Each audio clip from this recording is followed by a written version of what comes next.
Assalamualaikum warahmatullahi wabarakatuh. Selamat siang semuanya. Kembali lagi bersama saya MBL. Dimana kesempatan kali ini kita masih berbicara tentang untuk kawan-kawan yang mau usaha thrifting. Karena sesuai dengan usaha kita ada penjual pakaian thrifting. Tentunya kita bicarakan juga bagaimana untuk usaha thrifting, bagaimana cara membeli barang thrifting agar mendapatkan barang bagus, dan bagaimana beli pakai thrifting agar tidak tertipu. Karena dengan semaraknya oknum-oknum yang beredaran di saat ini. Tentunya hal ini akan kita bahas di 1 jam ke depan. Maka dengarkan video ini, maka otomatis 1 jam ke depan akan membuat pikiran kita jauh lebih kritis dari sebelumnya. Usaha thrifting, usaha pakaian, dimana usaha ini yang angka notabene dari tingkat kerugiannya sangat kecil. Kenapa? Karena thrifting itu barangnya tidak pernah membusuk, tidak akan membau, tidak akan membasi. Itulah yang membuat usaha thrifting ini makin hari itu makin berkembang, dan makin lama tuh makin banyak customernya yang membutuhkan, karena dia juga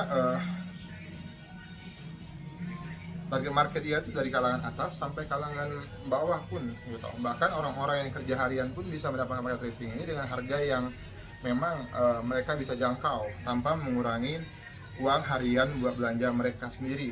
Tentunya itu juga yang membantu thrifting ini menjadi pakaian yang sangat laku di kalangannya gitu. Thrifting dikenal pakaian bekas yang dikemas dari negara asalnya, negara Jepang, negara Korea, dan negara Cina. Tentunya setiap negara itu mempunyai keunggulan dalam bahan bakunya, dalam materialnya, dalam fashionnya, dalam modelnya, dalam brandnya. Brand Jepang dikenal dengan kualitas brand dan keoriginalannya. Brand Korea dikenal dengan size dan warna, dan Cina dikenal dengan fashion dan modelnya. Tentunya semua itu ada di target masing-masing. Nah, buat kawan-kawanku yang mau menanyakan, yang selalu menanyakan, apa sih bang yang harus kita bongkar dalam pemula? Lari ke Jepang dulu, Cina dulu, atau Korea dulu? Tentunya semua itu ada kelebihan barang masing-masing. Gitu. Semuanya ada keunggulan dan kekurangan. Tapi saya nggak bilang bahwa bang Korea itu nggak ada fashionnya. Saya nggak bilang kalau bang Cina itu nggak ada brandnya. Tapi saya tahu sesuai keterangan dari customer saya yang pernah buka barang-barang tersebut, dia lebih dominan ke sana. Dimana brand Jepang itu memang dia dominan ke brand dan originalnya. Yang brand Cina dikenal dengan fashion atau modelnya, sementara brand Korea dikenal sama size dan warna. Tentunya itu memiliki keunggulan tersendiri. Buat kawan-kawanku sebagai pecinta pakaian thrifting, tetap semangat karena thrifting ini adalah pakaian bekas yang layak pakai. 90% pakaian thrifting ini itu bisa diolah, dan dia itu gak ketinggalan zaman, selalu mengikuti perubahan model yang ada. Setiap tahun dia itu berubah fashion, berubah modelnya, berubah style. Jadi memang dia tuh mengikuti style yang ada. Apa yang musim tahun ini, itu yang mereka desain buat tahun ini. Dia selalu berubah gitu.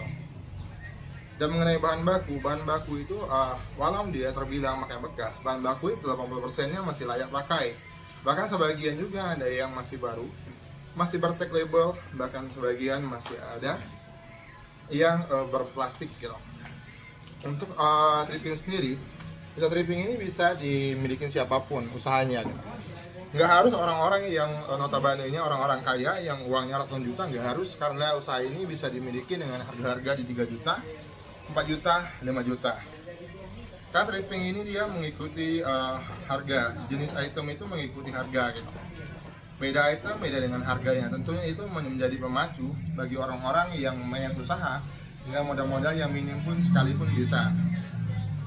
Dan ini juga menjadi sarana mungkin buat mereka-mereka yang dulunya notabene-nya pengangguran atau nggak ada usaha sama sekali.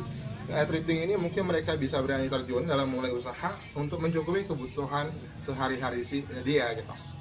Thrifting ini juga dikenal dengan pakaian bekas yang selalu mengikuti tren yang ada.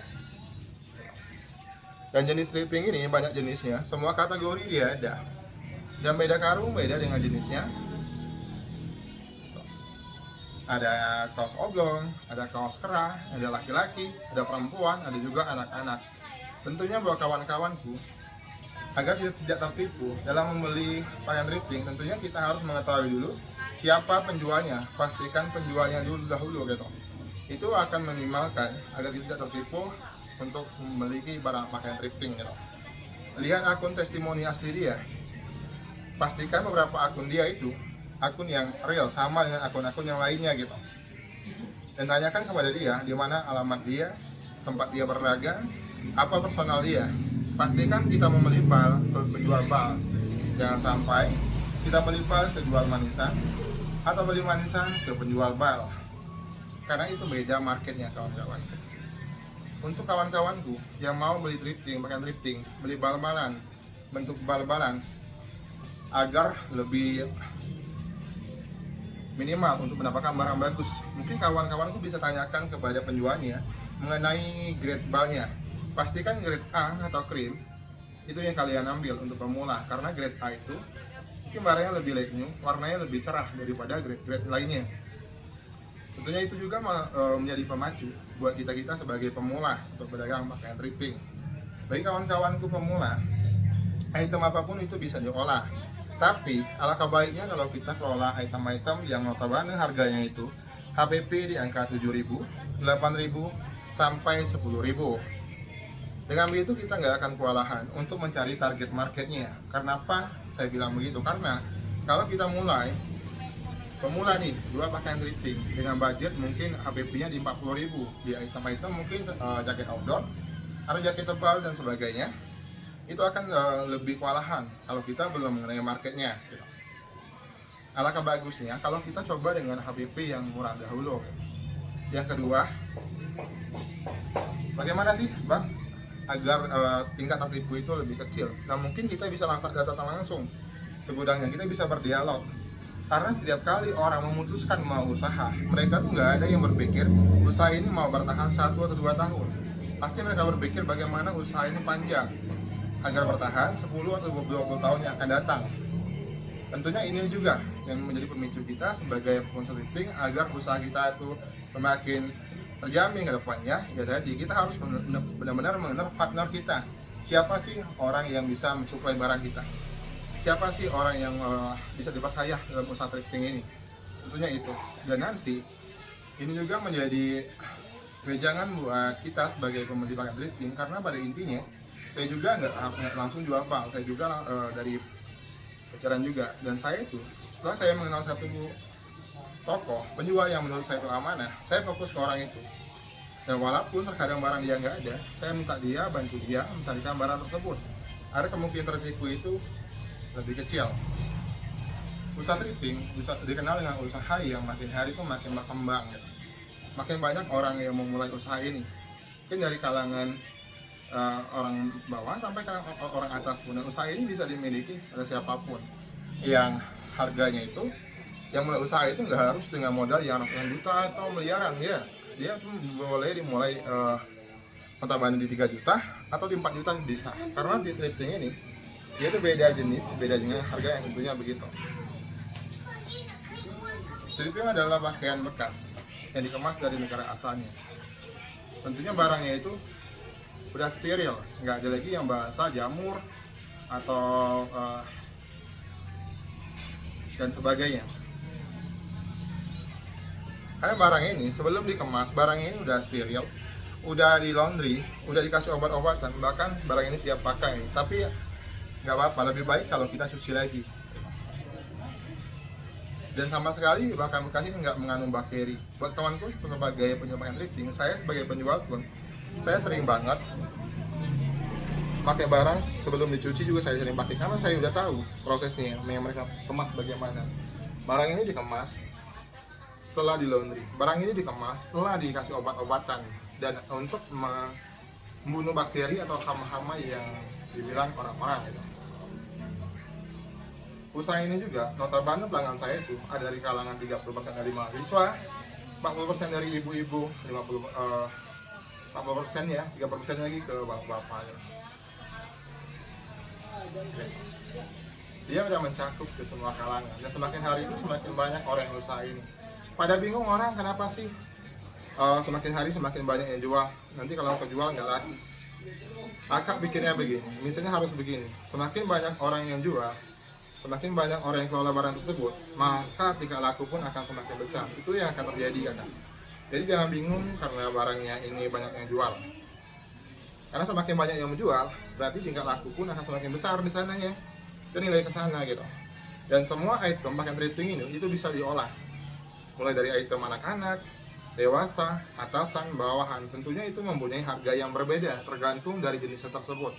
Harga mulai dari 3 juta sampai puluhan juta. Jadi kawan-kawan semua sebagai yang mau usaha thrifting, usaha ini nggak harus kita tuh terburu-buru gitu. Ingin cepat untung, beli barang 10 atau 20 langsung. Jangan dulu. Alangkah baiknya kalau kita beli 1 atau 2 dulu.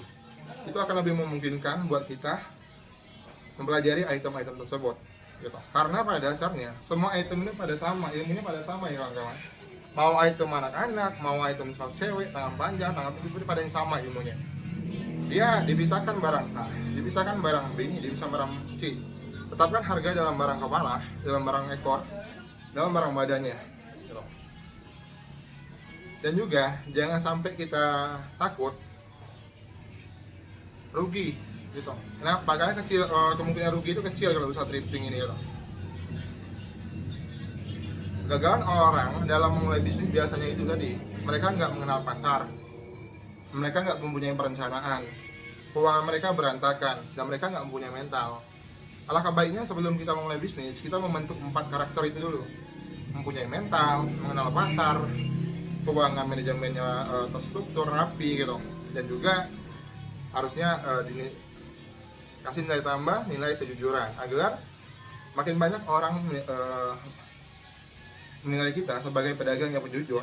Itu akan semakin besar nanti personal kita, personal branding kita semakin besar, dan semakin besar juga tingkat lakunya kawan-kawan. Usaha apapun, kita nggak usah mikirin untung-untung aja, pikirin juga orang yang memutarnya. Saya seperti itu sebagai penjual. Kenapa? Karena kalau kita selalu semua barang ini kita mau untung, karena orang nggak mutar, takutnya mereka nggak akan belanja lagi dan stuck di sana gitu. Makanya kita juga sebagai jual eceran harus kasih harga yang masuk akal lah ya. Harga-harga yang masuk akal, jangan sampai barang yang kita budget 50 ribuan kita jual harganya jutaan. Ya sampai begitu juga gitu. Harganya sesuaikan dengan modal kita aja gitu. Dan thrifting ini juga dia tuh dibilang gimana ya, uniknya begini, di saat orang membongkar satu bak, mereka tuh hanya mengetahui jenisnya atau kategorinya. Kaos kerahkan mereka akan mengetahui itu, tapi mereka nggak mengetahui persentase mengenai brand, mengenai barang badan, dan mengenai barang ekornya.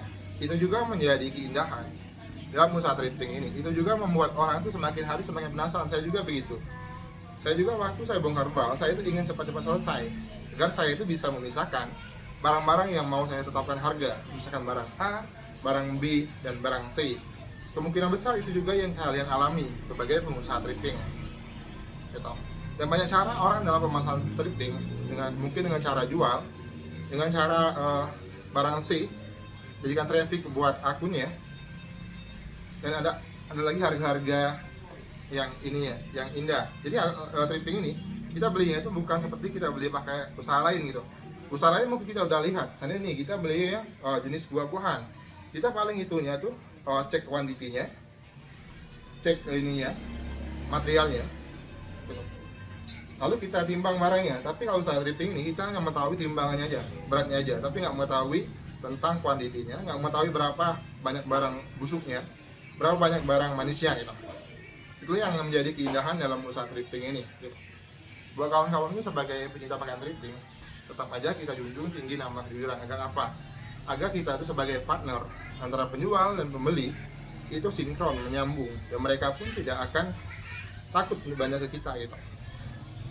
Makanya aku berkali-kali aku bilang buat Anda itu sebagai pembeli thrifting, jangan takut karena banyaknya oknum yang berkeliaran gitu. Karena oknum itu mereka tuh bisa menipu kita karena ada peluang yang kita beri gitu. Contoh, kita pemula, kita nggak mengetahui harga, kita menanyakan barang di gudang sebelah, mungkin harganya yang harga standar. Tanyakan lagi ke gudang satu, nah menanyakan kepada oknum, mereka kasih harga yang nggak masuk akal, harga-harga yang memang menurut kalian itu terbilang murah dari harga yang kalian hanya waktu awal pertama tadi. Nah itulah menjadi market oknum. Dan juga orang-orang yang fanatik. Makanya kita tuh jangan fanatik sama brand, fanatik sama kode. Kode itu nggak eh, bukan pertanda barang bagus atau jeleknya. Kode hanya pertanda sebuah brand karung dan pertanda sebuah material, itulah yang namanya kode dan brand bal. Tapi nggak memastikan barang bagus atau tidaknya. Gitu. Tapi tentunya yang kita tahu bahwa barang Korea, Jepang, dan Cina itu memiliki kelebihan dan kekurangan masing-masing gitu. Tentunya sesuaikan dengan market pasar kita, kawan-kawan. Cara pengelolaan sama dan usaha thrifting pengelolaan sama. Kita pisahkan barang A, barang B, dan barang C-nya. Tetapkan harga dalam masing-masing tipe barangnya. Barang A tetapkan harganya, barang C tetapkan harganya, barang B tetapkan harganya. Itu juga yang menjadi orang bingung dalam orang-orang yang mau mulai usaha. Kenapa sih bang toko sebelah bisa jual dengan begitu murah? Sementara saya tanya mengenai HPP-nya itu saya hitung-hitung mungkin lebih dari itu. Kenapa dia bisa menjual semurah itu? Itulah rencana dalam pemasarannya kan. Mereka sudah mendapatkan beberapa persen keuntungan dari barang A dan barang B. Barang C itu mereka bagi sekalipun itu nggak akan merugikan mereka karena itu udah sisa dari keuntungan mereka, kawan-kawan. Itu juga yang jadi beda kita. Buat kawanku, sebagai pengusaha thrifting kita harus benar-benar jeli dalam memilih satu toko. Nanti setelah kita fokus udah percaya sama satu toko itu, kita fokus ke toko itu, jangan berpindah-pindah, maksudnya gitu.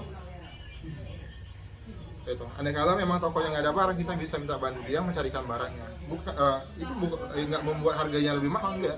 Bahkan bisa lebih murah karena apa? Sama kita mungkin ada partisipasi gitu. Karena orang juga tahu bahwa kita tuh mau untung. Ya? Jadi teman-temanku gitu, jangan bingung karena brand, jangan terpaku, jangan parah dalam satu brand atau kode bal. Kode bal itu bukan pertanda barang bagus atau jeleknya, itu pertanda sebuah karung dan pertanda sebuah material gitu. Tentunya semua pakaian di thrifting ini itu bisa diolah. Kalian mulai dari item anak-anak, dewasa, atasan, bawahan, semuanya bisa dikelola. Tentunya semua ada cara pemasarannya. Kalian tinggal tentukan aja bagaimana cara pemasaran, karena apa? Mereka pada umumnya mungkin banyak tuh jual barang produk yang sama, tapi mereka pasti punya keunggulan, punya nilai tambah, agar orang-orang bisa membedakan apa sih nilai tambah dari toko dia dan toko lainnya gitu. Itu juga yang menjadi nilainya. Okay. Untuk lokasi kita di Bandung, buat kawan-kawanku yang mau langsung datang ke lokasi kita itu boleh banget. Tinggal japri ke WA, kabarin kita kapan mau datangnya. Nanti kita salok tempatnya, kita berbincang di sini di gudang kita gitu. Jadi jangan takut dalam memulai satu usaha. Usaha apapun itu bisa dilakukan. Saya bukan memojokkan Anda harus usaha thrifting, enggak ya. Usaha apapun itu nggak masalah. Tapi kalau usaha thrifting, cara kerjanya begitu kawan-kawan. Dia ada tipe A, tipe B, dan tipe C ya. Kita harus benar-benar bisa memisahkan barang tersebut. Yang mana barang A, yang mana barang B, dan yang mana barang C. Kita harus benar-benar memisahkan barang itu dalam sesuai ininya. Makanya kita itu, kalau kita mau membeli barang bagus, pastikan dulu kita sama penjualnya. Pastikan penjualnya benar-benar amanah. Pastikan segel kawannya. Jangan sampai segel kawan itu kendor atau udah dibongkar. Karena kalau dia udah dibongkar, otomatis barang A tadi, barang jatuhnya udah habis, udah nggak ada lagi gitu. Kawan-kawan. Ada juga bagi kawan-kawanku yang sering tanya, apa sih bang keunggulan bang? Apa sih keunggulan usaha gitu? Ini kita bahas secara perencanaan detail ya. Ini semuanya itu adalah berdagang. Semuanya itu dengan material yang sama, barang baik usaha juga mungkin dibeli dari bank. Tapi kalau kita banding-bandingkan kawan-kawanku, kalau kita beli pakai usaha, itu mungkin kemenangannya hanya karena kita mendapatkan harga yang murah. Tapi barangnya nggak utuh, barangnya pun biasa nggak ada lagi gitu. Sementara kalau bal, mungkin kita bilang barangnya utuh, mungkin harganya yang lebih mahal. Tapi kalau kita banding-bandingkan, mending kita ke bal langsung ya. HPP-nya lebih murah ya. Item apapun bisa dikemas dalam usaha thrifting ini, bisa diolah, entah itu item anak-anak, entah itu item dewasa, mau atasan bawahan. Makanya pastikan kita sama penjualnya benar-benar amanah gitu, penjualnya benar-benar bisa dipercaya gitu. Itu yang akan kita pastikan terlebih dahulu. Jangan sampai kita membeli barang bal ke penjual manisan, jangan sampai kita beli manisan ke penjual bal gitu.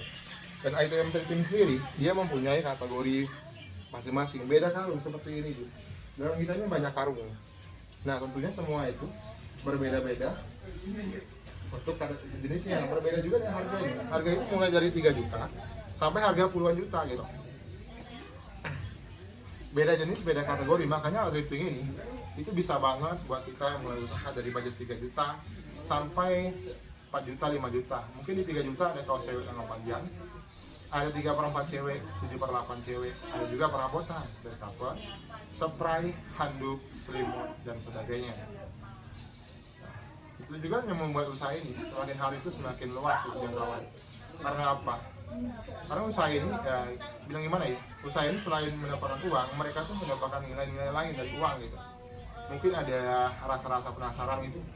Saya juga begitu. Di saat saya bongkar satu ban, saya tuh hanya mengetahui jenisnya aja. Saya nggak mengetahui berapa banyak brand dalamnya gitu. Itu juga yang membuat saya itu menjadi ingin selalu membongkar itu lagi gitu. Makanya saya itu fokusnya ke barang-barang. Saya fokus ke sana. Jadi buat teman-temanku sebagai pengusaha thrifting, ya tadi kita tuh kalau bisa ya, di hari pertama kita beli satu, kita kumpulkan keuntungan 20% seandainya tuh. Hari kedua beli satu lagi, kumpulkan lagi 20%, jadi 40%. Kumpulkan lagi satu lagi, balik lagi, jadi 60%. Nanti sudah cukup satu bal lagi kita belikan 2. Begitu juga selanjutnya gitu. Belikan 3, belikan 4, belikan 5, terus begitu kawan-kawan. Ini buat kawan-kawan itu sangat memungkinkan usaha ini. Makanya kita tuh mindsetnya kalau udah mulai terjun nih, harus mindsetnya itu ke barang dan barang gitu. Itu aja. Kita harus fokus ke barang-barang. Karena dengan banyaknya barang itu mungkin untungnya akan lebih besar. Setelah kita mengumpulkan banyaknya barang, untung itu akan makin menonjol, akan lebih besar dia gitu. Daripada kita mengumpulkan bentuknya uang. Uang itu nanti takutnya pasti akan kepakai karena uang itu kan manis, sifatnya manis. Kalau saya itu lebih ke uang, lebih ke barang-barang gitu.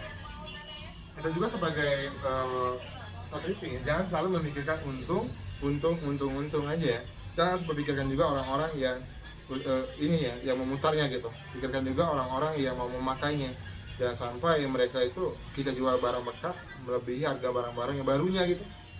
Mungkin bekasnya 500.000, barunya 5 juta, kita jual 5 juta, jangan kayak begitu. Karena alasan kita barangnya lagi jangan. Itulah buat perbedaan makanya thrifting. Perbedaannya di harga itu. Jadi harga-harga yang mungkin otobannya di 5 jutaan atau 2 jutaan barang-barang di potnya itu kita jual aja dengan harga-harga yang memang masuk akal, dengan harga-harga yang seperti barang bekas itu. Itu akan menunjang akun kita tuh lebih besar ke depannya. Jadi jangkauannya makin luas gitu.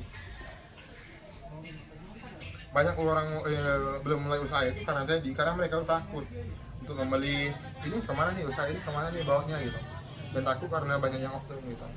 Andai kala akan pergi ke satu danau berniat mau memancing danau tersebut, danau itu dikenal dengan ikan-ikannya, banyak ikan di sana, ikan apapun ada, tapi yang jadi salah itu ada buaya di sana, tapi danaunya besar gitu. Jangan takut memancing di sana karena buayanya itu nggak mungkin di sana terus gitu. Itu juga yang terjadi sama oknum. Itu hanya segelintir. Makanya kita tuh sebagai pembeli itu memang harus cerdas. Jangan sampai oknum itu bisa masuk ke kita dengan cara kita harus mengenal dulu siapa penjualnya, di mana perdagangan dia, apa sih yang dia jual gitu. Nah kalau orang pedagang itu mereka tuh lebih memikirkan bagaimana sih agar orang itu bisa percaya ke dia gitu. Bagaimana sih agar market dia tuh makin besar gitu. Makanya mereka tuh pasti ada nilai kejujuran di sana.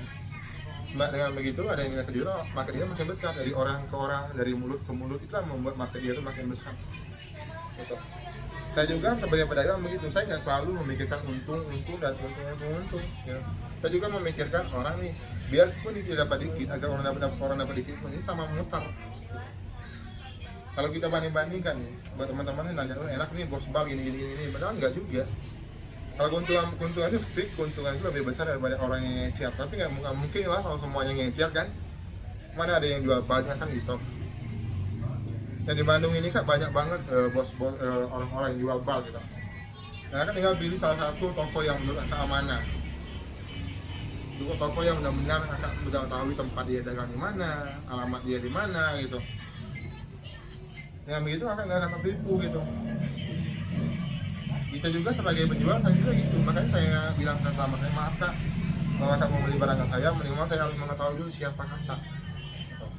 Karena saya itu nggak mikir gini ya, jual ini, siapapun mau beli untung, yang penting untung. Enggak, saya harus mengenal dulu customer saya, dan begitu juga yang akan lakukan. Maka sebelum membeli barang, wajibnya akan kenal dulu siapa sih penjualnya gitu, itu lebih bagus akan. Banyak orang belum memulai usaha ini, banyak orang yang mengetahui itu, yang belum memulai itu karena kebingungan. Tapi udah dijelaskan oleh para filsuf.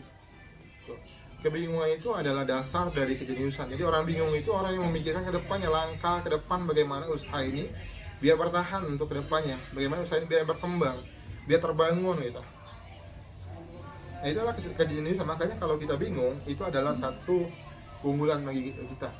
Teruskan aja jual apa aja, karena item Bali banyak banget. Kalau memang masih bingung menentukan item apa yang mau kita jual, mulai jual dengan apa yang kita suka gitu. Contoh gini, saya pakai kaos oblong, saya jual aja kaos oblong. Tahun 2018 saya jual kaos oblong. Tapi benar-benar saya jual semua item. Nah, kawan-kawan ini bisa juga begitu. Bingung nih dengan item apa yang mau kita jual, mulai aja item yang kita suka apa nih gitu. Fokus aja dengan item itu, jangan berganti-ganti item. Dan geluti item itu sampai benar-benar kita menguasai item tersebut gitu. Itu akan lebih bagus untuk usaha kita ke depannya. Itu akan lebih menunjang usaha kita ke depannya. Karena apa? Kita ada materi buat menjelaskan material tersebut. Contoh gini, saya jual kaos oblong, saya biasa pakai kaos oblong. Saya tahu apa yang saya akan jelaskan di sini. Apa yang harus saya bawa. Mungkin kaos oblong ini kayak banyak karet-karet loh, dan bahannya seperti ini. Dan rasanya seperti ini. Setelah dipakai, ya barangnya nggak cocok dan sebagainya. Itu materi, kita mempunyai materi. Dengan begitu itu juga lebih bagus. Thrifting ini mempunyai banyak brand, dari brand Jepang, brand Cina, brand Korea. Brand Jepang puluhan brand Cina puluhan brand Korea puluhan brand. Tapi tentunya untuk brand dan kode itu nggak menentukan barang baru atau tidak, hanya berdasarkan itemnya. Makanya alangkah baiknya kalau kita itu menanyakan itu jangan menanyakan kode atau brand baru, tanyakan aja itemnya apa sih gitu. Yang pastikan item itu sama, jangan sampai kita beli pakaian anak isinya harus terucap, jangan sampai kita beli pakaian dewasa isinya itu pakaian anak-anak. Isikan, minta video kan atau perlu video call dengan pelanggannya, dengan customer, dengan penjualnya. Video pastikan barangnya sama. Dan nanti videonya simpan. Nanti setelah barangnya sampai, lihat dulu videonya sama nggak dengan barang yang dia kirim itu, yang kita mau sama nggak. Begitu. Untuk kita menilai toko-toko yang benar-benar jujur. Caranya begitu juga kan. Dan memang kalau ada waktu, lah kebaiknya kalau kita langsung datang, survei langsung ke bilang dia. Itu akan lebih baik buat usaha ke depannya. Karena apa? Kalau kita udah bertemu langsung, berarti kita udah mengetahui dikit banyaknya tentang dia gitu. Apa sih usaha dia, di mana usaha dia, apa yang dia kita mengetahui gitu. Itu akan lebih memungkinkan agar kita tidak tertipu. Yang penting kita tuh tadi harus benar-benar teliti, jangan ceroboh dalam membeli. Saya juga menjual barang nggak begitu. Saya juga harus tahu siapa pembelinya, di mana alamatnya gitu. Dan saya selalu minta unboxing kan. Agar apa? Kita sebagai penjual barang ini hanya mengetahui jenis item, kode dan kategorinya, tapi nggak mengetahui untuk masalah di dalamnya. Tapi kita hanya memastikan ini aja, kalau kodenya paling enak, saya lihat yang enak, ya berarti perangannya yang kita jual pakai anak. Tapi saya nggak mengetahui berapa banyak brandnya, berapa banyak barang A, barang B, dan barang C-nya. Gitu. Makanya saya selalu minta unboxing, biar saya itu bisa menjelaskan ke customer yang lain, oh isinya begini-begini gitu. Bisa begini, karena dia tuh selalu berubah-ubah. Isi barang selalu berubah-ubah jenisnya. Mungkin hari ini kita bongkar jelek, mungkin nggak memastikan besoknya jelek. Tapi sejelek-jeleknya apakah Bali ini kak? Mungkin kakak sendiri udah tahu. Sejelek-jeleknya jenis bal, 95% itu bisa diolah, 95% itu bisa dijual, layak dipakai gitu, layak kita jual. Gitu.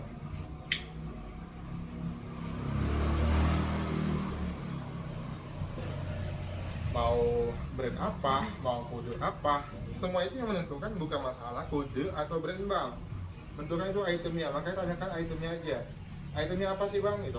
Pastikan itemnya kalau perlu bolak-balik, barang ini bolak-balik, videokan di atas, videokan di bawah lagi gitu, agar benar-benar pasti item itu memang benar itu gitu. Nanti juga setelah diambil sampai ekspedisi, video call, pastikan barang itu di ini benar barang yang dikirim. Kalau lihatkan sedikit penjualnya, baru dinaikkan. Itu secara agar tidak tertipu. Banyak langkah yang harus kita ambil.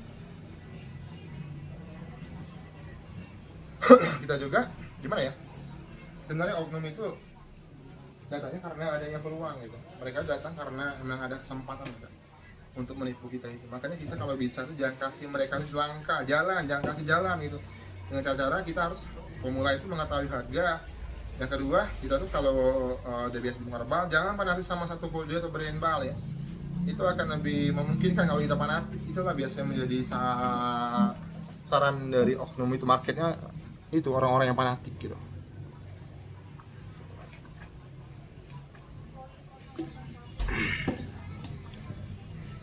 Sebagai pencinta pakai thrifting, saya juga awalnya sama kayak orang-orang yang lain, bingung dalam memulai usaha. Tapi yang kebingungan itu saya jadikan kebingungan itu menjadi kejeniusan gitu.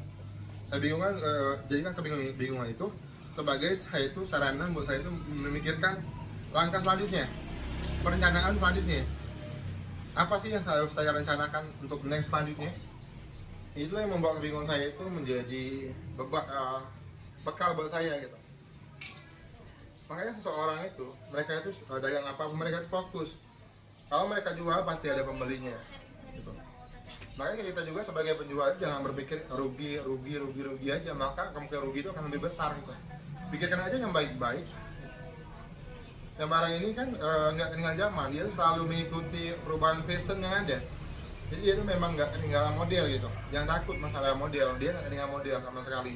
Dia mengikuti perkembangan zaman. Dari tahun ke tahun ya dia berubah juga, berubah-ubah gitu jenisnya. Oh modelnya seperti ini tahun ini, tahun depan juga berubah. Dan orang itu melihat tuh brand-brand itu hanya brand-brand yang udah familiar, mungkin di Contang atau Fuma, Jamar Macan dan sebagainya. Tapi banyak brand-brand lain yang lebih mahal yang mereka mengetahui itu. Makanya kita bisa benar-benar pelajari satu item itu, fokus satu item, baru kita pindah ke item lain. Biasanya orang tuh gagal berbisnis karena mereka tuh ini, mereka sendiri yang udah memutuskan bongkar satu bal item tersebut. Nanti mereka lihat di toko lain kok rame jual item lain gitu, mereka pindah ke item. Nah itu yang membuat mereka tuh biasanya gagal. Kenapa? Otomatis mereka gagal karena manajemennya gitu. Contoh gini, kita beli kalau oblong cowok di harga 7 juta rupiah. Nah mereka baru dapat uang 2 juta selama 2 minggu karena laku cuma 2 juta. Sementara saya lihat toko sebelah itu udah habis barangnya. Dengan jual kaos keras ada ya, kakak pindah kaos keras, otomatis barang ini kakak nggak menentukan lagi itu lagi berapa HPP-nya, berapa modal, yang jelas kakak jual aja karena udah fokus kaos keras. Kaos kerasnya juga begitu, kaos kerasnya lambat juga, kakak jual yang lain juga. Makanya itu yang membuat orang tuh menjadi gagal itu terkadang di sana letaknya. Makanya kita tuh kalau kita udah memutuskan satu item, satu kategori, satu jenis, ya fokus item, geluti item itu sampai benar-benar kita mempunyai ilmunya. Dan pada dasarnya semua ilmu itu sama gitu. Orang rame itu mungkin karena personal brandingnya udah dikenal, mungkin tokonya itu udah besar wawasan gitu. Makanya orang yang suka bal juga begitu. Minggu hari pertama dia bongkar satu bal 1 bulan. Minggu kedua, bulan kedua dia bongkar mungkin 2 bal 1 bulan. Terus dia semakin jangkauan semakin luas, semakin banyak orang yang tahu, semakin besar tingkat lakunya. Makanya jangan kita ini terburu-buru, harus sabar. Kita telah memutuskan buka satu bal, ya fokus satu item itu, jangan berubah-ubah gitu. Karena itu barang itu pasti akan laku. Nggak laku itu mungkin orang belum pada tahu bahwa kita itu gagal itu. Makanya wajib banget bahwa kita tuh memperkenalkan produk kita. Apa yang kita jual kita kenalkan sama customer, sama audien. Wajib banget agar orang itu semakin ini tahu. Dan juga kita tuh kalau harga jual yang pemula sama yang udah sendiri harus berbeda. Kita harus berani bersaing lah. Jangan mikirkan untung yang besar dulu. Dikit itu nggak apa-apa, yang penting toko kita dikenal dulu. Itu kalau dari saya seperti itu. Jadi kawan-kawan ada cara ini nggak apa-apa, boleh komen di sini, aja kita bisa sharing di sini gitu. Dalam usaha thrifting itu yang penting kami konsisten dalam arti kata, dia konsisten dalam waktu dagang, waktu posting itu kita benar-benar harus sesuai dengan jadwalnya. Soal laku nggak laku sesuai dengan ikhtiar kita. Semua item di pakaian thrifting ini akan bisa kelola. Nggak harus kakak beli barang ini, aku nih mau untung cepat nih, mau untung puluhan juta, mau karena 20 bal biar dapat untung banyak. Jangan seperti itu, mau karena 1-2. Nanti kakak pelajari dalam usaha itu, pelajari dalam 1-2 bal itu sampai benar-benar kakak menguasai item itu. Baru nanti kakak setelah kakak memahaminya, kakak lanjut ke next keduanya, beli 2, beli 3 itu lebih baik gitu. Saya juga begitu, pertama saya bongkar 1 bal, tembus satu bal ini, untung saya 20% dalam satu bal ini saya kumpulkan. Saya beli lagi satu bal, tembus lagi 20% keuntungannya, saya bongkar tambahkan lagi. Hingga saya itu bisa beli 2, beli 3, beli 4, dan beli terus selanjutnya begitu. Itu yang saya ini cantumkan dalam saya berdagang itu begitu. Jadi saya fokus ke barang gitu. Pokoknya ke barang-barang dulu, nanti keuntungan itu mengikut. Tapi kalau kita sebelum dan memikirkan kerugian, rugi nih, nggak untung itu, makanya kemungkinan rugi itu akan lebih besar. Kalau kita udah bingung dalam satu, kita udah mulai nih, tapi kita tetap bingung. Nah, nanti ilmu pun rencana nih yang ada itu akan hilang. Tapi kalau kita terima, paling yang penting kita ikhtiar, kita jual dengan benar, pas di waktu-waktunya, pas di jam jadwal algoritmanya, mungkin kemungkinan berhasilnya akan lebih besar. Dan ide-ide itu akan tumbuh sendiri, walaupun nih kita nggak menguasai ide-ide tersebut. Nanti setelah kita itu benar-benar menerima, nah nanti ide itu akan datang sendiri gitu. Oh, kamu harus begini loh, kamu harus kesini loh, kamu harus menawarkan kesini loh. Makanya harus fokus satu item itu, karena yang kita beli juga satu item, kecuali itu pakaian anak. Kalau pakaian anak itu lebih kecampur ya, dia ada dewasa, ada anak perempuan, anak laki-laki, atasan dan bawahan, dia campur gitu. Tapi alangkah baiknya kalau kita pemula itu memilih barang itu yang kita jual itu dengan HPP yang mungkin murah dulu, mungkin di notabene di harga 7.000, 8.000, 9.000, 10.000. Jangan kita langsung kencang, langsung pilih barang-barang yang istilahnya itu harganya itu lumayan mahal gitu. Jangan sih, kita harus benar-benar sabar dulu, fokus satu item dulu, ada HPP yang murah dulu, nanti kita kumpulkan uangnya, beli 2 bal lagi, beli 2 bal, beli 3, terus begitu.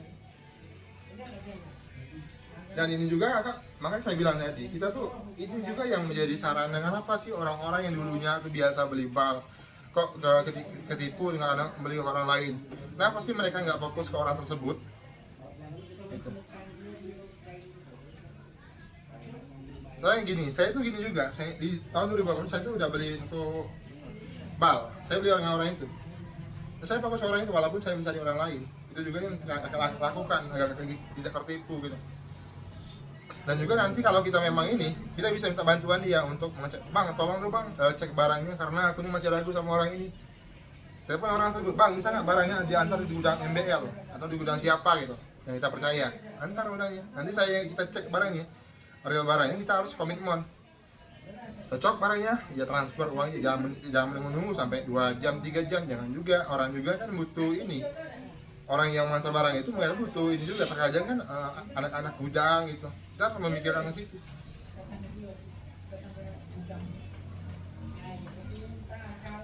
Benar-benar harus ini kita konsisten waktu kerja itu. Dan di Bali ini yang menentukan ini, saya bilang lagi, menentukan itu bukan masalah brand dan kode bal, menentukan itu itemnya. Tanyakan itemnya aja, apa sih bang itemnya gitu. Dan setelah orang memutuskan mau usaha apapun ya, ataupun usaha thrifting ini, orang tuh memutuskan usaha thrifting ini, mereka tuh pasti ingin usahanya itu berpanjang lama gitu, bertahan lama, agar usaha ini bisa benar-benar mencukupi kebutuhan dia. Itu sarana kecil, kita bisa langsung datang ke gudang dia, kita berdialog, ajak diskusi dia itu, orang penjual itu diskusi, mungkin ajak dia ngobrol bareng, cerita tentang pengalaman dia selama dia jual thrifting. Nah itu akan bisa memacu kita buat ke depannya, itu lebih bagus akan. Nggak ada masalah lah kita buang uang dikit untuk usaha yang ke depan yang lebih panjang lagi usianya gitu. Dan ini juga bagus loh buat ibu-ibu, karena notabene pelanggan saya itu dari ibu-ibu ya, 40% itu ibu-ibu pelanggan saya itu. Ibu-ibu yang dimana dia itu sebagai IRT, ibu rumah tangga, itu hanya mengumpulkan uang yang dihasilkan sama suami gitu. Dan nanti ibu-ibu itu sharing sama saya, bang ini uangnya kalau saya kumpulkan terus, uang ini setelah suami saya nggak bekerja, nggak kuat lagi, nah uang ini akan habis. Saya mau usaha ini bang thrifting, bagaimana cara ininya, rumus-rumus berdagang. Saya jelaskan sedikit, bu ini gini, harganya begini, ibu harus begini, biar ibu bisa naik, biar ibu bisa bertahan lama, dan uang ibu itu berputar, maka kemungkinan besar uang itu bertambah, ada kemungkinan besar uang itu bertambah gitu. Kan jelasan itu. Dan ini juga bagus buat ibu-ibu yang mungkin notabene ini sekarang itu hanya sebagai content creator yang memposting di Facebook Pro atau aplikasi lain. Nah ini juga bisa sarana buat jual thrifting ini. Di sisi lain ibu bisa mendapatkan untung dari penjualannya. Sisi lain ibu mempunyai materi buat menjelaskan apa sih konten kita hari ini gitu. Ya kontennya selalu ada warna, hal-hal yang berbeda yang kita bawa. Ini juga bagus buat perkembangan algoritma kita, perkembangan bisnis kita. Di sisi lain kita mendapatkan uang, sisi lain kita tuh dikenal sebagai ininya, personal brandingnya gitu. Itu akan lebih memancing order datang. Di Bali ini nggak harus modal ratusan juta dalam berusaha. Ada modal harga yang 3 juta, 4 juta, 5 juta tergantung dari jenis kategorinya. Makanya usaha ini sangat memungkinkan banget buat orang-orang yang mau usaha. Ya mungkin dulunya nggak ada kerjaan, mungkin sekarang ada uang yang dikumpulkan sebanyak 3 atau 4 juta, itu juga bisa dimulai. Dengan contoh barang-barang di kaos cewek lengan panjang 3/4, 7/8, itu juga harga-harga yang diangkat atau 3 jutaan. Nah dengan itu ibu kumpulkan uang-uangnya, nanti baru ngambil item lain gitu. Tapi tetap setelah kita memutuskan item tersebut, fokus item itu jangan berubah-ubah itemnya, jangan berganti-ganti misalnya gitu, karena nanti akan berantakan, dari keuangan berantakan, dari item juga berantakan. Kita nggak fokus lagi satu item ini, kita tinggalkan item ini, padahal kita nggak tahu berapa uang yang keluar dari item tersebut kita beli gitu. Makanya fokus satu item dulu. Dan kita tuh jangan ambisi, jangan beli 10-20 bal karena ingin banyak untung. Beli aja 1-2 bal dulu. Dengan itu uangnya kita putarkan dari 1 ke 2, dari 2 ke 3 bal, 3 ke 4 bal, 4 ke 5 bal gitu, sampai benar-benar kita tuh bisa membuka paket, membeli paket, karena harga paket pun lebih murah daripada harga bal. Dan ini juga bisa loh. Pelanggan saya itu ada beberapa pelanggan saya itu yang notabene itu dia itu sebagai investor. Jadi dia tuh hanya membeli bal saya itu, mungkin belanja itu di puluhan bal gitu. Tapi dia nggak menjual bal itu, dia nggak mengecat juga, dia hanya mengasih orang lain. Tapi sistem mereka itu berbagi keuntungan, gitu. Ada ini, mereka ngambil kaos oblong harga 7 juta, sekian. Dihitung sama ongkir mungkin 8 jutaan. Nah mereka bilang sama partner dia tadi, ini harganya 48 jutaan. Lebih dari 8 juta kita berbagi untung. Nah ini juga bisa buat ibu-ibu, dimana uangnya, biar uang itu kerja gitu. Jadi sayang banget, suami kita udah capek-capek, mungkin dikerja bangunan, entah mungkin dikerja pemerintahan, capek-capek mengumpulkan uang, setelah dia dikumpulkan, dia istirahat, uang itu habis dimakan. Tapi kalau uang itu diputarkan buat usaha, buat bisnis, uang itu kemungkinan besar akan panjang waktunya, dan kemungkinan besar akan bertambah uang itu. Gitu. Ini juga banyak loh usaha, jujur aja, saya nggak bohong ya. 40% dari pelanggan selama saya itu dari kalangan ibu-ibu. Gitu. Bahkan ibu-ibu itu juga sekarang udah banyak yang jadi kakak angkat saya, ibu angkat saya, gitu. Itu. Dan semua item ini dia tuh ada target market. Makanya tanyakan kepada penjualnya kalau kita memang belum paham. Contoh gini, bang, market saya itu bang orang-orang yang kerja di pabrik, orang-orang yang kerja di pemerintahan. Nanti akan dijelaskan. Mungkin kalau dia kerja di pemerintahan atau di pabrik, mungkin lebih condong ke item cewek atau ke tambahan cewek atau tambahan cowok itu lebih ke meja gitu. Itu kan lebih memungkinkan kalau orang-orang notabene-nya itu kerja di pemerintahan atau di pabrik gitu. Atau kaos oblong putih juga masuk. Makanya semua itu ada marketnya. Tanyakan kepada penjualnya, apa sih bang? Pelajari sama mereka. Makanya para filsuf juga bilang, kalau kamu mau cari ilmu tertinggi itu bukan kamu dapat dari dosenmu, bukan kamu dapat dari gurumu, tapi kamu dapat dari pengalaman seseorang atau pengalaman pribadi. Makanya tanyakan, bagaimana sih pengalaman dia waktu dia membongkar ini. Nah mereka akan berbagi nanti, karena setiap pedagang itu mereka tuh mau tumbuh. Gimana sih biar customer-nya tumbuh gitu. Nah, agar kemungkinan mereka belanja itu akan lebih besar. Saya juga berpikir gitu. Di saat orang menanyakan barang saya, bu ini udah dibongkar sama pelanggan itu, isinya begini-begini. Ini nggak testimoni dia kemarin gitu. Saya bilang itu. Gimana menurut ibu? Oke bang, dah oke, dah bungkus barang yang saya doakan, semoga barangnya bagus. Kita tuh selalu begitu. Sama ibu juga bilang, bang semoga lancar ya usahanya biar saya itu bisa bertahan lama, karena saya itu udah percaya ke bang gitu. Dia juga bilang begitu. Jadi ini yang saya sampaikan dari masalah ini buat ibu-ibu. Jangan takut karena dalam buaya itu banyak, dalam sungai itu ada buayanya. Gitu. Tapi bagaimana cara kita mengambil ikannya gitu? Karena oknum itu hanya seseorang yang memang otaknya itu, pikirnya itu, ya itu tadi mau memikirkan sesaat. Itu yang terdiri oknum itu. Dan kenapa sih di Bandung ini banyak oknum-oknum? Karena apa? Terkadang itu bukan orang-orang yang jual pakaian thrifting ibu, itu orang-orang yang memang bisa memanfaatkan kondisi, situasi dan keadaan. Mereka yang orang yang culas gitu, hanya mau memanfaatkan situasi aja. Makanya sebelum kita belanja sama orang, pastikan orang itu menjual barang tersebut yang mau kita beli itu. Ada yang beli bal, harus dulu kenal atau kenal MBL atau ke toko-toko lain yang benar-benar ibu percaya dalam melakukan pembelian gitu. Nanti setelah ibu mengenal orang itu, udah percaya sama orang itu, nah fokus orang itu ya jangan berubah-ubah. Fokus orang itu, tanyakan barang ke dia gitu. Walaupun barang dia nggak ada, tidak bantu dia carinya. Jangan takut karena harganya akan lebih mahal, enggak. Biasanya sesama gudang itu ada partisipasi, mereka ada harga beda gitu. Makanya jangan takut aneh. Makanya kita fokus dulu ke satu produk, fokus satu produk. Begitu. Dalam harga barang itu dia nggak ini ya. Ini aku ada uang dikit nih, nggak bisa usaha, bisa. Uang 3 juta bisa ibu.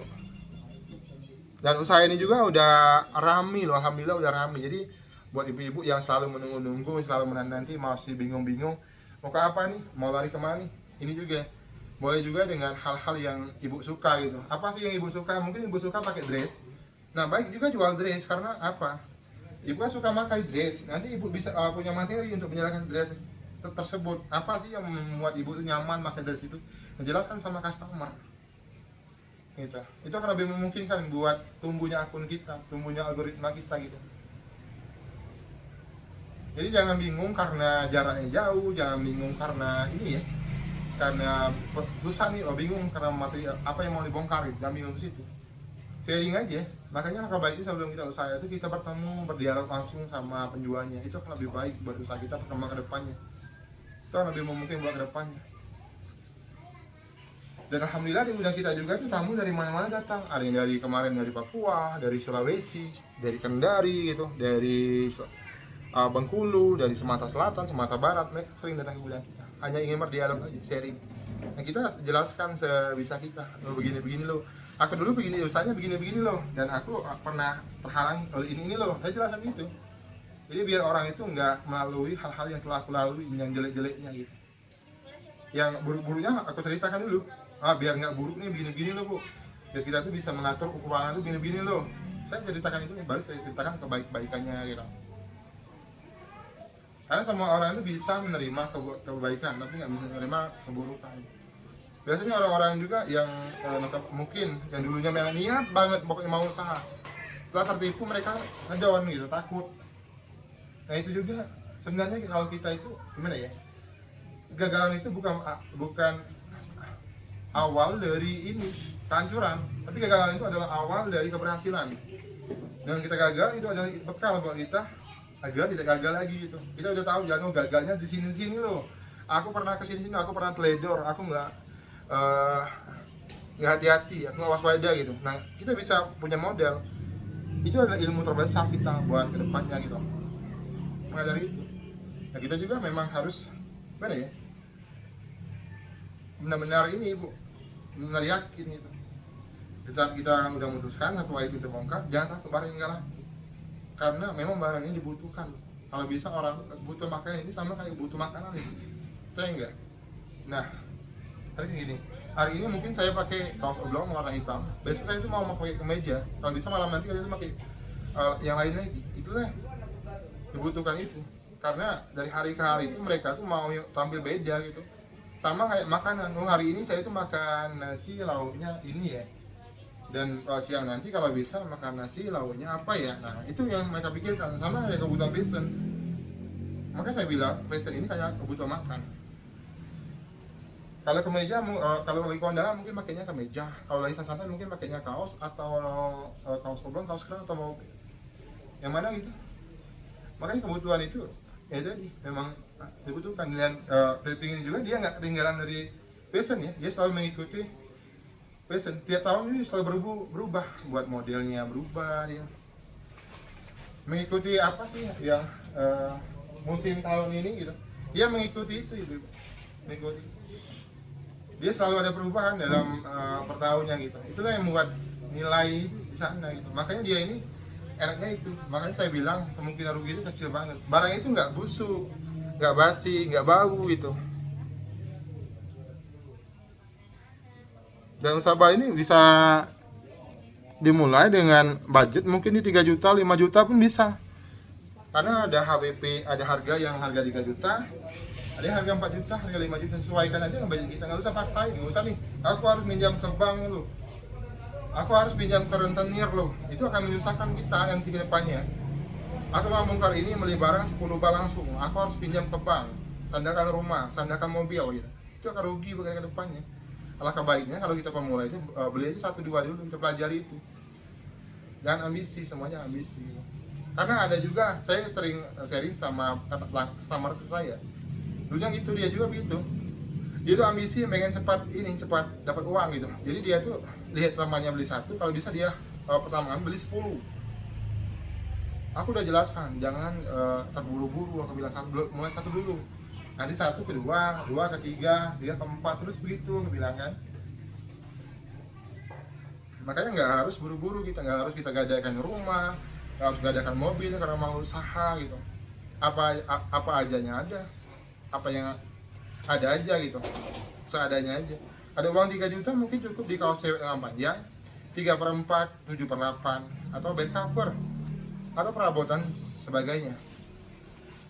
Nggak harus kita ada uang 3 juta, kita mau beli barang yang harganya 12 juta, sehingga kita bisa menjual barang-barang yang ada. Itu jangan harus. Kita kan setelah orang memutuskan bisnis itu, mereka tuh mau menambah ini dia, aset dia, menambah harta dia gitu.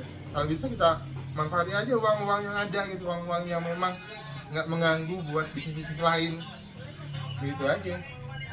Karena tuh semua bisnis itu sama, versi sama, semua tuh ada menghasilkan uang semua gitu. Mau di bisnis apapun menghasilkan uang. Jadi kita nggak usah terpojok karena orang ini pernah bisnis ini dan dia cepat berhasil, aku juga harus lebih giat, lebih banyak barang yang aku bongkar. Nggak juga begitu ya. Ya aja, mulai aja dari hal-hal dasar gitu. Seperti orang nih, makanya aku bilang, Dek, kalau naik tangga jangan lompat-lompat. Naik tangga pertama dulu, nanti habis tangga pertama naik tangga kedua. Jangan begitu langsung di atas gitu. Takutnya gini, nanti pas adik turun, adik nggak tahu tangga-tangga mana yang rapuh, maka kemungkinan jatuh itu akan lebih besar. Aku bilang sama kayak usaha ini, jangan kita ini karena untuk besar nih mau bongkar langsung 20 bal, 30 bal, jangan. Itu ambisi namanya, itu nggak baik juga kawan-kawan. Mulai 1-2 bal. Dan juga kita jangan bingung masalah pengiriman. Kenapa pengiriman jauh? Barang ini loh datangnya dari Korea sana, dari Jepang sana, dari Malaysia sana. Nah, orang nggak memikirkan, tapi orang itu memastikan sebagai suppliernya itu memastikan mereka itu bahwa barang ini dibeli sama orang-orang yang menjualnya. Nah, itu juga yang dilakukan sama kalian ya, yang sebagai usaha thrifting. Jadi pastikan penjualnya siapa nih, di mana nih gitu. Kalian nggak usah takut, karena orang belanja ini juga dia itu per kontainer loh, bukan per 1 atau 2, bukan. Mereka belanja itu per kontainer, ribuan bal gitu. Nah, mereka itu pembayaran dulu, baru barangnya dikirim. Tapi iya mereka tadi itu tadi mereka lihat ininya, tempat dia di mana, tempat dia, lokasi dia, apa yang dia jual. Nah, kalian juga harus begitu, benar-benar harus benar-benar waspada. Jangan takut masalah pinggir, dan jangan takut juga karena cuci. Orang juga mungkin belanja barang ini ribuan bal, ada yang cuci.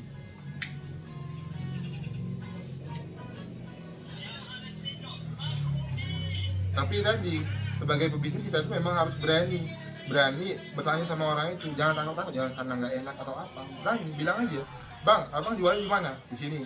Amannya di mana, Bang? Di sini. Boleh aku sana? Boleh. Nah, silakan main tempat dia. Kalau dia masih itu nggak usah. Biasanya itu bahaya buat kita ke depannya. Jalan thrifting ini juga, Kak, ini bisa juga membantu buat perkembangan ekonomi kita gitu. Saya yakin dulu pelanggan saya itu termasuk saya ya, yang dulunya mungkin nggak ada kerjaan sama sekali, bingung mau usaha ini gagal, sampai saya itu putus asa. Ini kok setiap kali saya bilang usaha kok pada gagal semua gitu. Jadi saya itu minat saya itu berkurang gitu. Jadi saya itu tumbuhnya itu jadi ini malas. Tapi setelah saya lihat, coba nih usaha ini yang belum saya coba saya usaha balik. Coba buka 1 bal, saya fokuskan 1 bal itu, saya kumpulkan uang keuntungannya, buka 2 bal, begitulah. Sampai ya bisa jual bal. gitu. Dalam usaha itu yang penting kita tuh yakin. Makanya kalau kita tuh baiknya kita berpikir yang positif. Karena apa? Ini udah kita pelajari kepada tokoh-tokoh lain gitu. Orang-orang yang mungkin pengalaman di atas kita, jauh lebih kita mereka cerita. Di saat kita gagal, itu bukan dari kehancuran, tapi gagal itu adalah jalan buat menuju keberhasilan. Maka jangan berhenti karena kita gagal. Kita udah pernah usaha jual apa, buah-buahan misalnya, udah pernah gagal. Jual lagi mungkin usaha lain. Ini pengalaman saya pribadi loh. Jual buka apa, rumah makan, jual batagor atau apa, gagal. Sehingga saya itu menyusahin. Alhamdulillah usaha ini di lain uang ya. Di sisi lain saya mendapatkan penghasilan, di sisi lain saya itu mempunyai nilai. Saya mempunyai strategis gitu. Karena apa? Saya beli itu satu bal itu saya mengetahui jenisnya aja. Saya nggak tahu berapa banyak nih brand dalam ini. Berapa banyak sih barang ekor, barang kepalanya, nggak tahu. Saya mengetahui jenis doang gitu. Itu juga membuat saya itu ingin terdorong selalu membongkar gitu. Makanya benar banget para orang-orang yang mungkin personal branding dari kenal, mereka tuh bilang gini ya, pembeli itu datangnya kebanyakan dari orang yang penasaran, bukan orang-orang yang membutuhkan. Nah saya juga terpancing gitu ya. Nah sampai saya sekarang ya saya mengeluh usaha ini, alhamdulillah. Walaupun nggak cukup ya buat gaya hidup saya, tapi saya itu cukup buat kebutuhan hidup saya, buat makan, biaya sekolah anak, itu cukup. Bahkan teman-teman saya itu banyak yang usaha thrifting ini. Dalam usaha thrifting ini sama sekali saya pikir usaha yang nggak merugikan negara lah. Karena apa? Usaha ini mana ya? Orang itu jual barang ini, orang-orang melihatnya orang-orang yang mungkin kalang-kalangan, orang-orang yang nggak mampu gitu, yang beli barang-barang baru gitu. Ini juga membantu daripada mereka memaksakan jual rumah atau maling segala macam untuk membeli suatu barang brand dengan harga yang mahal, itu nggak masuk akal. Lebih baik mereka beli barang second gitu, dengan mereka layak pakai gitu, tanpa harus mereka mencuri, maling gitu, atau merampok dan sebagainya. Ini juga bagus buat perkembangan ekonomi. Karena juga saya tahu di thrifting ini udah banyak loh yang usahain, bahkan dari pelosok-pelosok udah banyak usaha yang dulunya mungkin pengangguran, yang nggak ada peluang sama sekali, yang kerjaannya itu hanya mungkin kalau nggak mereka merampok, maling atau apa, mereka nggak ada uang gitu. Tapi usaha ini kemungkinan orang itu ada jalan gitu. Oh ini lo bisa, karena usaha ini kan mereka bisa mulai dengan harga 3 juta atau 4 juta gitu. Dan sekarang usaha lain mereka harus mempersiapkan benar-benar itu. Nanti kita bilang usaha kecil aja, usaha batagor aja, mereka harus beli gerobak dulu, harus beli panci dulu, harus mempunyai persiapan minimal 5-6 juta lah. Dan itu belum siap jual, belum ada bahannya lagi gitu. Itu yang membuat orang terbantu. Dan juga saya juga merasakan hal itu. Di thrifting ini indahnya itu, kita tuh yang bongkar bal itu hanya mengetahui jenis item yang kita beli. Kita nggak tahu berapa banyak persentase brandnya, berapa banyak barang A, barang B, dan barang C nya gitu. Itu juga yang membuat nilai tambah dalam usaha thrifting. Jadi buat kawan-kawanku semua, kita harus benar-benar jeli dalam menilai.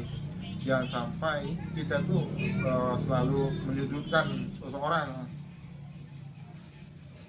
Kita tuh harus benar-benar welcome lah, harus benar-benar adil gitu. Oh ini orangnya mungkin usaha ini karena orang-orang yang mungkin dulunya nggak ada kerjaan, mereka yang usaha ini, mereka ada kerjaan, mereka ada penghasilan begitu. Itu juga terbantu.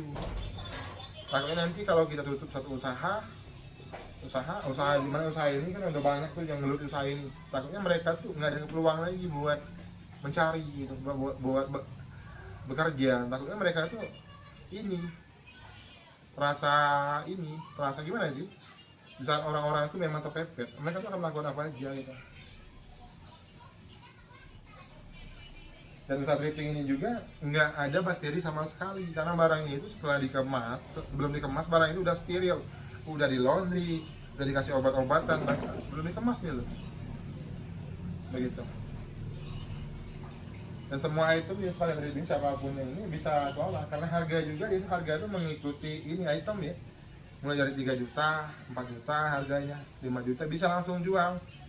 Jadi barang ini nggak harus kita laundry lagi, langsung aja jual gitu. nggak harus dicuci lagi, langsung aja pajang, langsung aja jual gitu. Karena barangnya udah steril. Saya juga sering pakai loh, orang mendengar udah saya sering beli satu beli dua pieces untuk saya pakai, dan itu nggak pernah saya laundry lagi, langsung saya pakai gitu. Mungkin itu saja dari saya sebagai penjual paket thrifting. Buat teman-temanku yang mau usaha, tadi yang pertama harus hati-hati, yang kedua jangan fanatik dengan satu brand atau kode, yang ketiga harus waspada, kenali satu toko dulu. Nanti setelah kenal satu toko itu, fokus sama toko tersebut. Saya mengamalkan dengan video ini. Saya berterima kasih dan mohon maaf apabila ada kekurangan kata dan bahasa saya. Saya mengamalkan. Terima kasih. Assalamualaikum warahmatullahi wabarakatuh.